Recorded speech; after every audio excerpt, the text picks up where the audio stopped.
I'm Jenilyn Russo, and I am here with Dan Arrett, who is the sports columnist for Orange County Catholic News, and we are at about the halfway point of the high school year, so we're going to take a bit of a closer look at the Trinity League.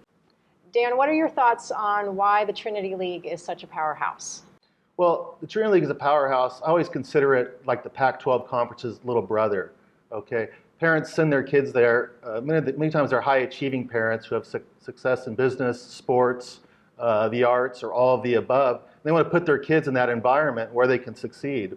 And when they brought all the schools together in the Trinity League, that raised the bar on the competition level, made the athletes better, attracted recruiters, and now it's just sort of a snowball effect where it's getting better and better as each year goes along. They're in the 10th year now of the Trinity League, and it just seems to be getting better every year, and more athletes are coming to the schools or trying to get in.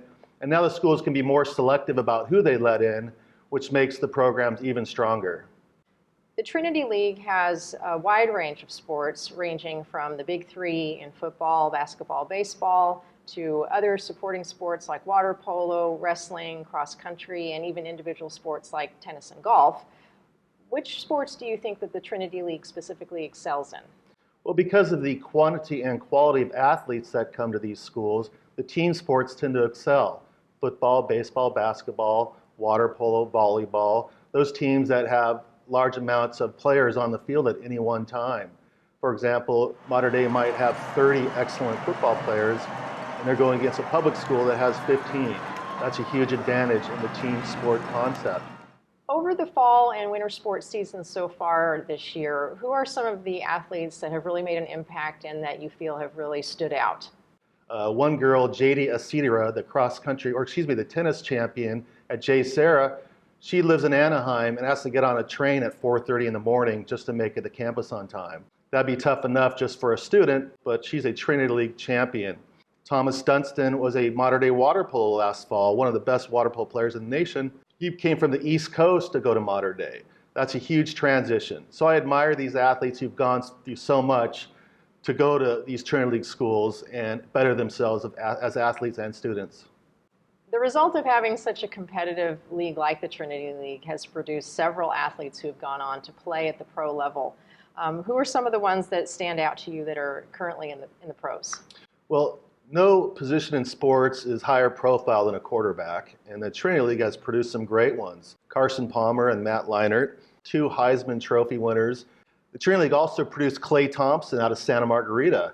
He was an all-star in the NBA last year and led the Golden State Warriors to the NBA title. And in Major League Baseball, there's Garrett Cole out of Orange Lutheran. He was an all-star last summer as well. Will be one of the top pitchers in the major leagues probably for years to come. Another player that caught my eye recently is Amy Rodriguez. She's a women's soccer player who played in the 2008 and 2012 Olympics and played in the World Cup in between. On the golf links, Bo Hostler has emerged as one of the top amateurs in the country. If you remember, maybe 2 summers ago, he was in the lead at the US Open as an 18-year-old and gained a lot of attention that weekend. And he's only 20 years old. He's still in college, but he's a player that will certainly be on the rise for years to come. Besides the athletes that are standouts in and of themselves, the coaching is top-notch within the Trinity League. If you could talk about some of the coaches that you think have really made an impact on their teams. Probably the most well-known coach in the Trinity League is Gary McKnight, the Mater Dei boys basketball coach. He's been there for many, many years. He's won 1,000 games. It's only a handful of coaches in the country can claim that.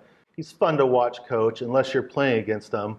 And then he's can be a little bit irritating, but he's definitely a personality in the sport.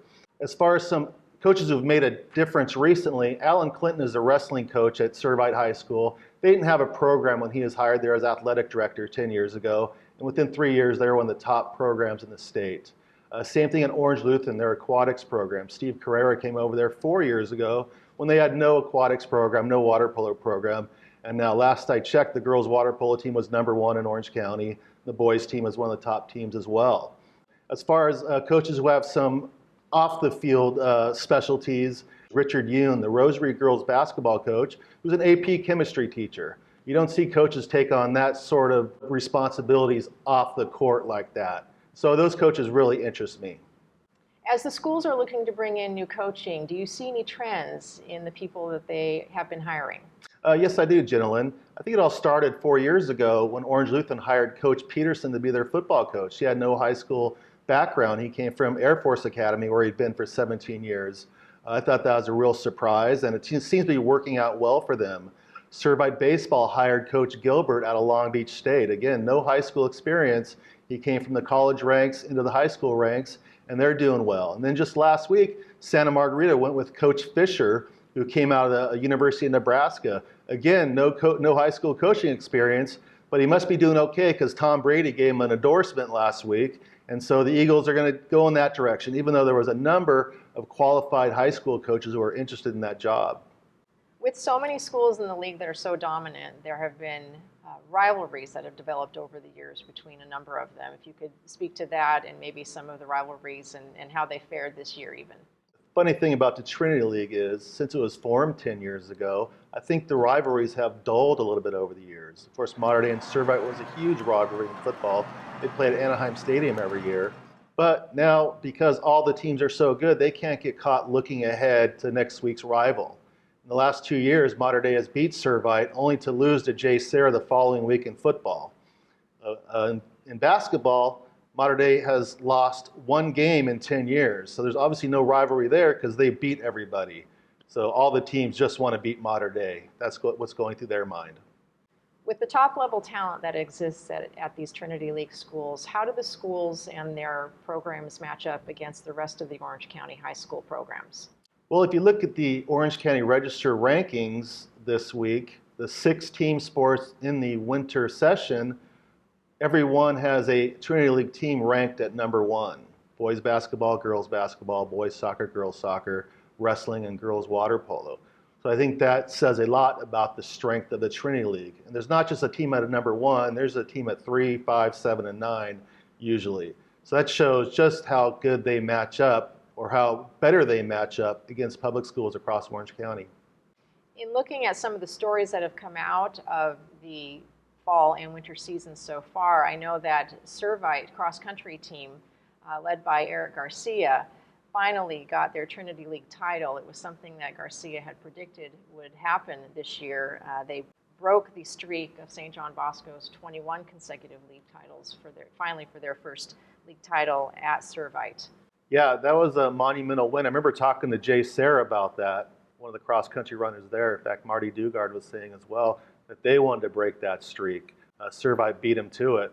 Speaking of team sports, I write a column once a week for the Orange County Catholic News, and one of the most interesting columns I got a chance to write was on the Mater Dei girls volleyball team. They are probably the top-ranked team in Orange County at the time, and they lost to J. Sarah, and I think they lost to Santa Margarita in back-to-back weeks. And their coach had to make a tough decision. He pulled a senior out of the starting lineup and put a freshman in there, which no coach likes to do. But it sparked the Monarchs. They ended up going on to win the Southern Section Division I AA title, which is the top division in CIF. So I thought that was a bold move by the coach, which paid off for the team, and they went on and had monumental success. And while it is only considered a club sport for the Trinity League schools, ice hockey has been taking a more prominent role. Orange Lutheran is currently the defending state champs from 2015, and they recently are coming off of the Hoosier Cup win at the Hoosier Cup Scholastic Showcase that was held at the University of Notre Dame. Again, showing the growth of hockey in California, and not only that, but the talent that these programs are producing. Yeah, I think that's one of the amazing aspects of the Trinity League is how well they're doing in hockey now. They're going out and beating teams from Minnesota in tournaments across the country. And of course, Minnesota is a hockey state. We have warm weather pretty much year round and don't have the access to ice rinks like they do, but yet we're able to go out there and beat them. But I think that shows the Trinity League and the availability of good facilities, good equipment, and good coaching can take any type of team to another level here in the Trinity League. In looking ahead at the spring season, a couple of individual athletes who are looking to continue their breakout performances. Bailey Weber at Rosary Academy, both a water polo player and a swimmer for the Royals. She broke the 100 freestyle record at Rosary last season as a freshman. And she also led the Royals 4x100 freestyle relay to the Division I championships, which was a huge accomplishment for their program. And staying in the pool, Grant Schultz from Santa Margarita, he set the national high school record last spring for the 200 freestyle in the Division I championships. And then last summer, he won gold in the 400 freestyle at the 2015 FINA World Junior Championships. He's one of the top swimmers in the country and has committed to Stanford. Both he and Weber will be looking to have another very successful swim season coming up this spring. Those are great individual athletes. As far as team sports, I'm really looking forward to watching the J. Sarah baseball team. They're one of the top teams in the nation last year, and they're stacked with juniors and sophomores.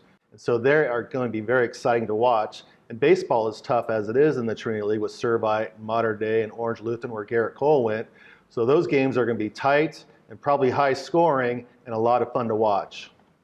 Thanks so much, Dan, and it looks like there's a lot to look forward to with the upcoming spring athletic season. Stay tuned for more from OC Catholic TV.